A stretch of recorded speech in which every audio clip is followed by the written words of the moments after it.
నమస్తే, welcome to పొలిటెడ్ news. ఇక దేశవ్యాప్తంగా కూడా పెట్రోల్ సమస్యలు బాగా పెరిగిపోయాయి. కేవలం ఇరాన్, ఇజ్రాయెల్, అమెరికా మధ్య జరుగుతున్నటువంటి యుద్ధం కారణంగానే ఈ విధంగా దేశంలో మొత్తం పెట్రోల్ కొరతలు, గ్యాస్ కొరతలన్నీ అయితే సంభవిస్తున్నట్టు తెలుస్తోంది. ఇక ఈ సమస్య ఇప్పటికే దేశవ్యాప్తంగా కూడా వాహనదారులను చాలా ఆందోళనకరం కలిగిస్తుందనే చెప్పుకోవాలి. ఎందుకంటే వాహనదారులు నిత్యం వాళ్ళ పనులకు వెళ్లాల్సిన క్రమంలో వాళ్ళు ఆఫీసుల్లోకి వెళ్ళలేని సిచ్యువేషన్ ఏర్పడుతుంది. వాళ్ళు పనులలోకి వెళ్ళలేని సిచ్యువేషన్ ఏర్పడుతుంది. ఎందుకంటే పెట్రోల్ దొరకక, గ్యాస్ దొరకక అటు ఆటో వాళ్ళ పరిస్థితి కూడా చాలా దారుణంగా ఉంది. ఇటు ఓన్ వెహికల్స్ వాళ్ళు కూడా ఇటు ఆఫీసులకు వెళ్ళలేని పరిస్థితి, పిల్లలను స్కూళ్ళల్లో చేర్పించలేని పరిస్థితి. ఈ సిచ్యువేషన్ మొత్తం చాలా దారుణంగా మారిపోయిందని అయితే ప్రస్తుతం ఇక్కడ మనము హైదరాబాద్లోని ఓ పెట్రోల్ బంక్ లో మనం ప్రస్తుతం ఇక్కడ ఉన్నాం, ఇండియన్ పెట్రోల్ బంక్ లో. మరి ఇక్కడ ఉన్న వాతావరణం మనం చూసినట్లయితే పూర్తిగా చాలా మంది ఇక్కడైతే మోహరించి ఉన్నారు. చాలా సేపటి నుంచి వాళ్ళందరూ కూడా ఎప్పుడో 6 గంటల నుంచి 7 గంటల నుంచి వాళ్ళందరూ కూడా ఇక్కడ వెయిట్ చేస్తూ ఉన్నారు పెట్రోల్ కోసం. అయితే ప్రస్తుతం ఉన్న సిచ్యువేషన్ లో చాలా మంది ఇక్కడైతే మోహరించి ఉన్నారు. ఒక ఇన్ఫర్మేషన్ అడిగి తెలుసుకుందాం ఏంది పరిస్థితి అనేది. ఎప్పుడు వచ్చారు సార్ ఇక్కడికి? నేను ఇక్కడికి వచ్చి దాదాపుగా 1 అవర్ అయింది. 1 అవర్ అయితే 1 అవర్ నుంచి కూడా మీకు పెట్రోల్ దొరకట్లేదు. అసలు బంక్ లో పెట్రోల్ ఉందంటారా లేదంటారా? ఇప్పుడు ఇక్కడ మేనేజర్ తో మాట్లాడడం జరిగింది ఇందాకే. అయితే పెట్రోల్ అయితే స్టాక్ ఉందంటున్నారు. అయితే ఏం జరుగుతుందంటే మనకి కేంద్ర ప్రభుత్వం నుంచి పెట్రోల్ కొరత ఉందని ఆర్డర్ వచ్చినప్పటికీ మన దగ్గర అయితే ప్రస్తుతానికి పెట్రోల్ నడుస్తుంది. కాకపోతే ప్రజలందరూ ప్యానిక్ అయిపోయి అవసరానికి మించి పెట్రోల్ పోపించుకొని వెళ్ళిపోవడం వల్ల మనకి పెట్రోల్ బంకుల్లో కొరత రావడం జరుగుతుంది. అయితే మనకి ప్రాబ్లం రాకముందే ప్రజలందరూ ప్యానిక్ అయ్యి ప్రాబ్లం మనమే క్రియేట్ చేసుకుంటున్నాం. దానివల్లే మనకి పెట్రోల్ బంకుల దగ్గర ప్రాబ్లం అవుతుంది. ఇప్పుడు కూడా ఇక్కడ పెట్రోల్ స్టాక్ ఉంది, అక్కడ స్టాక్ కూడా అతను చూపించిండు. ప్రాబ్లం ఏంటంటే వీళ్ళు ప్రాసెస్ చేసుకుని 1 అవర్ తర్వాత పెట్రోల్ ఇస్తామంటున్నారు. ఇంతమంది ప్యానిక్ అయ్యి రావడం వల్ల ప్రతి ఒక్కరు అవసరానికి మించి ఇప్పుడు అందరూ నాకు తెలిసి ఫుల్ ట్యాంకులు పట్టించుకొని పోతారు. అది కాక ఇట్లా డబ్బాలు కూడా తెచ్చుకుంటున్నారు.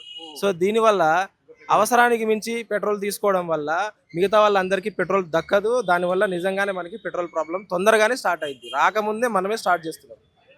ఇక్కడ మరి ప్రస్తుతం బంకుల్లో కూడా పెట్రోల్ స్టోరేజ్ ఉందంటారు మీరు. స్టోరేజ్ ఉంది కానీ ఇక్కడ జనాలు ఎక్కువగా ప్యానిక్ కావడం వల్ల సిచ్యువేషన్ ఇలా ఉంది. బంక్ వాళ్ళు మరి ఏమన్నా రేటు ఎక్కువ తక్కువ చేసి ఏమన్నా అమ్ముతున్నారా? ప్రస్తుతం గవర్నమెంట్ రేట్ ప్రకారం అమ్ముతున్నారు. గవర్నమెంట్ రేట్ ప్రకారమే ఇస్తున్నారు. అలాంటివి ఇంకా ఏ చర్యలు తీసుకోలేదు. ప్రాబ్లం వస్తుందని చెప్పారు కానీ ముందే ప్రాబ్లం ఇంకా రాలేదు మనకి. దానివల్ల ఏంటంటే అందరు ప్యానిక్ అవ్వడం వల్ల ఈ పరిస్థితులు మనం చూస్తున్నాం అంతే. బంకుల యాజమాన్యాలు కూడా మా దగ్గర పెట్రోల్ లేదు అని చేతులు ఎత్తేసే కంటే ఈ ఎక్స్ట్రా ఏదైతే క్యాన్స్ ఉన్నాయో వాటిల్లో పెట్రోల్ నింపము మేము అని కేవలం వాహనాలలో మాత్రమే నింపుతాం అని అంటే బాగుంటుంది అనుకుంటున్నారు. మీరు ఏమనుకుంటారు? మరి అంతే కదా, ఈ ఎక్స్ట్రా క్యాన్లలో నింపడం వల్ల ప్రాబ్లం అవుతుంది. నిజంగానే ప్రాబ్లం క్రియేట్ అవుతుంది. కొంతమందికి డైలీ పనిచేసే వాళ్ళకి ఖచ్చితంగా పెట్రోల్ అవసరం ఉండే వాళ్ళకి పెట్రోల్ రాకపోవడం వల్ల కొన్ని ప్రాబ్లమ్స్ క్రియేట్ అవుతాయి. రోజు మీరు ఆఫీస్కి వెళ్ళే టైం కంటే లేట్గా వెళ్తున్నట్టుగా కూడా కనిపిస్తుంది. మరి రోజువారీ కంటే మీకు ఖర్చు కూడా ఎలా ఉంది? మరి పెట్రోల్ రేట్లు ఈ విధంగా ఉండడం, ఇంకా ఇట్లా పెట్రోల్ షార్టేజ్గా ఉండడం మీకు ఎలాంటి ఇబ్బందులు కలుగుతున్నాయి డైలీ లైఫ్ కంటే ప్రస్తుతం? ఇప్పుడు నేను ఆఫీస్లో ఉండాల్సింది, పెట్రోల్ ప్రాబ్లం వల్ల ఇక్కడ బయటే ఉన్నా. అక్కడ ఆఫీస్లో పర్మిషన్ తీసుకుంటా. నిన్న నుంచి స్టార్ట్ అయింది ప్రాబ్లం. ఎక్కడ పోయినా ఇదే ప్రాబ్లం ఉంది. నిన్నటి నుంచి ఎక్కువగా ఉంది. నిన్నటి నుంచి స్టార్ట్ అయింది. మళ్ళీ అంతకు ముందు రోజు లేదు. నిన్న మనకి మోదీ గారు చెప్పినప్పటి నుంచే బంకుల దగ్గర ప్యానిక్ అయిపోయి అందరూ వచ్చేసి బంకుల దగ్గర తొందరగా పెట్రోల్ అయిపోవడం వల్ల మళ్ళీ పెట్రోల్ పెట్టే ప్రాసెస్లో ఈ ప్రాబ్లం క్రియేట్ అవుతుంది. మరి దీని నుంచి ఎవరు బయటపడేయాలి? జనాలకు అవేర్నెస్ ఎవరు ఇవ్వాలి? గవర్నమెంట్ ఎలాంటి నిర్ణయాలు తీసుకుంటే బాగుంటుందని మీరు అనుకుంటున్నారు? ఈ సోషల్ మీడియా ద్వారా ఫేక్ న్యూస్లు నమ్మకుండా ఇట్లా పెట్రోల్ బంకుల దగ్గరకు వచ్చి ప్యానిక్ అయిపోయి ప్రాబ్లం రాకనే మనమే ప్రాబ్లం క్రియేట్ చేసుకోవడం వల్ల వచ్చేది ఏం లేదు. మనకి నిజమైన సోషల్ మీడియాల నుంచి, స్టేటస్ల నుంచి వచ్చేటివే నమ్మండి. ఇలాంటివన్నీ నమ్మి పెట్రోల్ బంకుల దగ్గర వచ్చి ఇలా ప్రాబ్లం ఫేస్ చేయడం కరెక్ట్ కాదని నేను చెప్తాను. ఏంటి సిచ్యువేషన్ ఇక్కడ? జనాలు ఈ రేంజ్ లో పొద్దున్న నుంచి మేము లైన్ లో ఉన్నాము, అయినా మాకు పెట్రోల్ దొరకట్లేదు అంటున్నారు. దీనిపైన మీరేమంటారు సార్? జనాలు ఒకటే అట్ ఏ టైం ఎగబడడం వల్ల పెట్రోల్ పంపుల మీద మేము పెట్రోల్ పంపులో పనిచేస్తున్న కూడా సప్లై చేయలేకపోతుండ్రు. డిపో నుంచి ఎక్కడ షార్టేజ్ లేదు, గవర్నమెంట్ నుంచి ఎక్కడ షార్టేజ్ లేదు. ప్రొడక్ట్ అంతా వస్తుంది. అక్కడ స్టాక్ బోర్డులో ఫుల్ స్టాక్ ఉంది. 40,000 లీటర్ల పెట్రోల్ ఉంది, 10,000 లీటర్ల డీజిల్ ఉంది. అవును, 2 ట్యాంకర్లు మళ్ళీ వస్తున్నాయి. ఇక్కడ డిపో స్ట్రెంత్ కూడా రోజు ఒక 1000 ట్యాంకర్లు ఇస్తుంది. మీరు ఎగబడి పోసుకోవడం వల్ల వాళ్ళు అక్కడ కూడా స్ట్రెంత్ తగ్గిపోతుంది. ఇప్పుడు మీరు స్టాక్ అనేది పైప్ లైన్ ద్వారా కంటిన్యూగా వస్తున్నది. ఇక్కడ ప్రాబ్లం ఏంటంటే జనాలు అనవసరంగా అవేర్నెస్ లేక గవర్నమెంట్ వాళ్ళు చెప్తున్నా కూడా వినకుండా, టీవీ న్యూస్లో వస్తున్నా చెప్తా వినకుండా ఎగబడి పోసుకోవడం వల్ల మేము సప్లై చేయలేకపోతాను. రెండోది, పెట్రోల్ ఎప్పటికైనా దొరుకుతుంది. ఏదో 1-2 పంపులు ఎక్కడైనా బంద్ ఉంటాయి కావచ్చు, కానీ జనరల్గా 90% పంపులన్నీ ఓపెనే ఉంటాయి.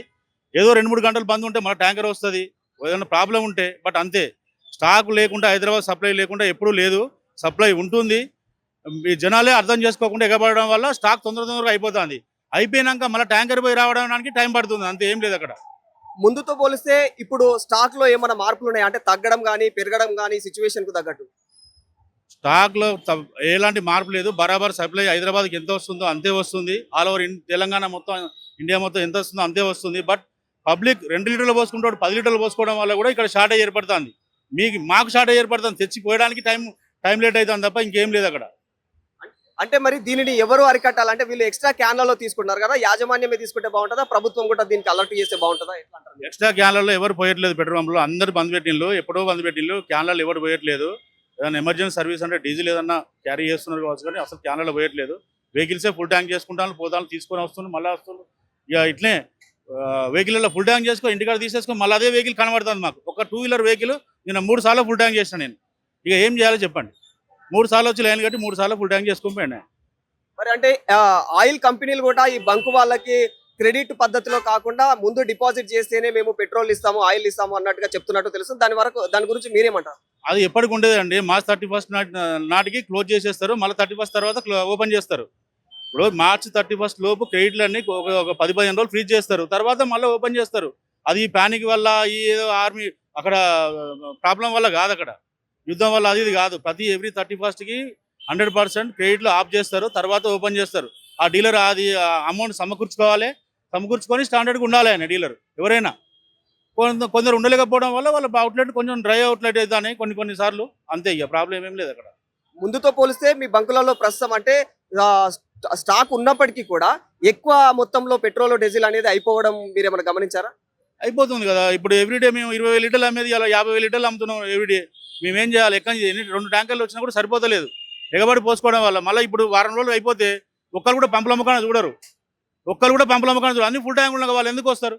అనవసరంగా ఎగిరి పడి ఇక్కడ వచ్చి పోసుకోవడం వేస్ట్. ఎవరి పని వాళ్ళు చేసుకుంటే మంచిగా ఉంటుంది. అంటే ఇప్పుడు ఆఫీస్కి వెళ్తున్నారా? ఆఫీస్కి వెళ్తున్నాం. డైలీ 2 వీలర్ వెహికల్ పైన ఆఫీస్కి వెళ్తూ ఉంటారు. అవును. అంటే మీరు ఎప్పుడు వచ్చారు ఇక్కడికి? వచ్చి గంట సేపు అవుతుంది. గంట సేపు అవుతుంది. ఆఫీస్కి లేట్ అవుతే ఏమన్నారా మరి? తప్పదు, పరిస్థితి ఇలా ఉంది కదా. ఏంటి పరిస్థితి, పెట్రోల్ పరిస్థితి ఏంటంటే ఇక్కడ బంకులో ఏమంటున్నారు? గంట సేపు నుంచి వెయిట్ చేస్తున్నారు, పెట్రోల్ ఉందంటున్నారు. బయట ఇరాన్ దేశంలో మన యుద్ధం అవుతున్న కారణంగా మనకు ఇది లోటు అవుతుందని చెప్పేసి అంటున్నారు. కానీ యాక్చువల్లీ ఇది లోటు అక్కడిది కాదు, ఇది ఇంటర్నల్లీ మన ఇండియాలోనే చేస్తున్న పరిణామాలు. ఇది కావాలని చెప్పి చేస్తున్నట్టు తెలుస్తుంది.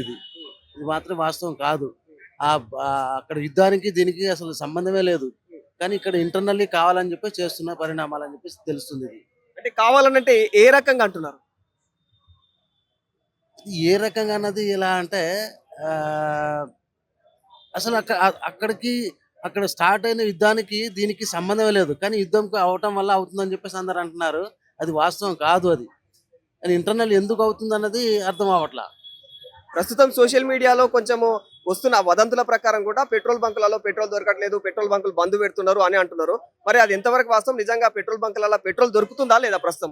ఎక్కడ దొరుకుతుందండి? ఇప్పుడు నేను ఆల్మోస్ట్ కూకట్పల్లి వెళ్ళాలా, కూకట్పల్లి నుంచి రాత్రి వస్తా అంటే అన్ని బంద్ ఉన్నాయి. మళ్ళీ ఇప్పుడు ఇక్కడ నా ఇంటి దగ్గర వచ్చేసరికి ఈడ వచ్చేసి ఈ విధంగా ఉంది పరిణామం. అన్ని బంద్. అసలు బంద్ అవ్వటానికి రీజన్ ఏందో అర్థం అవ్వట్లా. ఏమనంటే మాట్లాడితేనేమో ఏమంటారు, ఆ యుద్ధం అని చెప్పి వార్ అంటున్నారు. ఆ వార్కి దీనికి సంబంధం లేనే లేదు యాక్చువల్లీ, కానీ వార్ అంటున్నారు. అంటే ఇప్పుడు పెట్రోల్ రేట్లు కూడా ఏమైనా పెంచిరా? ఇక్కడ పెట్రోల్ బంక్ వాళ్ళు ఏమైనా రేట్లు పెంచిరా, లేకపోతే గవర్నమెంట్ పెట్టిన రేట్ల ప్రకారమే నడుస్తుందా? మరి ఇప్పుడు అక్కడికి వెళ్ళి మనం పెట్రోల్ కొట్టిస్తే తెలిసేది పెరిగిందా లేదా అని సంగతి. ఇక స్టార్ట్ అవ్వలేదు, నేను ఏ విధంగా పెరిగిందని చెప్పాలా, తగ్గిందని చెప్పాలా? అంటే రీసెంట్ గా నిన్నటి నుంచి కూడా ఇదే పరిస్థితి కనిపిస్తుంది హైదరాబాద్ వ్యాప్తంగా కూడా. గత 4-5 డేస్ నుంచి ఇదే పరిస్థితి. అవును. అంటే మరి ఇలాంటి తరుణంలో మీకు ఏమైనా పెట్రోల్ పెంచినట్లుగా నిన్న మనం కొట్టించి ఉంటారు కదా, మీరు పెట్రోల్ పెంచినట్టుగా ఎక్కడన్నా తెలిసిందా? లేదు, పెరగలేదు, మొత్తానికి అయితే పెరగలేదు. మైట్ బి ఇప్పుడు ఏమైనా చూద్దాం, పెరిగిందో లేదో ఇప్పుడు చూద్దాం, ఇప్పుడు వేయించుకుంటే తెలుస్తుంది. సార్ ఎప్పుడు వచ్చారు సార్ మీరు ఇక్కడికి? మేము 5:30 అయిందండి. 5:30 నుంచి మార్నింగ్. వెయిట్ చేస్తున్నారా? అంటే అవునండి. పెట్రోల్ ఓపెన్ చేయకుండా నుంచే ఉన్నారా? అవునండి, మరి ఏం చేస్తాం, మరి పెట్రోల్ ఎక్కడ దొరకట్లేదుగా. అంటే ఎందుకు సార్ ఇంత జనాలు, అంటే పెట్రోల్ బంకులలో పెట్రోల్ అయిపోయిందని తెలియదండి అసలు, ఎందుకంటే ఇక్కడ ఉందా లేదా మాకు మామూలుగా రెడీ ఉంది కదా, ఇప్పుడు ఇలా సడన్లీ అయిపోతుందో తెలియదు కదా, అన్ని బంద్ చేసుకుంటున్నారు బంకులు, ఎందుకో తెలియదు. మరి సడన్ గా అంటే దీని అంతటికి కారణం ఏమై ఉంటుందంటారు? ఏముంటది, ఇంకా యుద్ధాలు తప్ప. యుద్ధాలే దీనికి ప్రధాన కారణం అంటారా? అంటే మరి మోడీ సారు, అంటే ప్రభుత్వం ఏమో, కేంద్ర రాష్ట్ర ప్రభుత్వాలు కూడా స్టాక్ అన్ని ఉన్నాయి కానీ జనాలు ఉత్తగా ప్యానిక్ అవుతున్నారు అంటారు. మరి దానిపైన మీరేమంటారు? ఇప్పుడు చూస్తున్నారు కదా మీరే కళ్ళతో, ఇంకా వాళ్ళు చెప్పేది మేము చెప్పేది ఏముంటది, మీరు చూసేది ఉన్నది కదా. అంటే మేము చూస్తున్నాం కరెక్టే కానీ అంటే స్టాక్ అయితే ఉంది అంటున్నారు. ఇక్కడ వాతావరణం చూస్తేనేమో జనాలు ఇంతకన్నా గుమ్మిగూడారు. ఏమన్నా అంటే వేరే దగ్గర చూస్తే నో స్టాక్ బోర్డులు పెడతా ఉన్నారు. దానిపైన మరి మీరు ఏమంటారు? ఇంకేంటి ఏదో బ్లాక్ లోనో లేదంటే ఇంకోటి అంతే కదా. ఇప్పుడు మనకి ఏదైనా మన దేశంలో ఉన్నది ఏంటంటే ఏదైనా క్యాచ్ చేసుకోవడమే మన దేశంలో ప్రధాన కారణం. ఏంటంటే ఏదో ఎక్కడేం జరిగినా ఇప్పుడు ఇది ఒకటే కాదు కదా, ఇది ఒక 2 రోజులు ఉంటది కావచ్చు.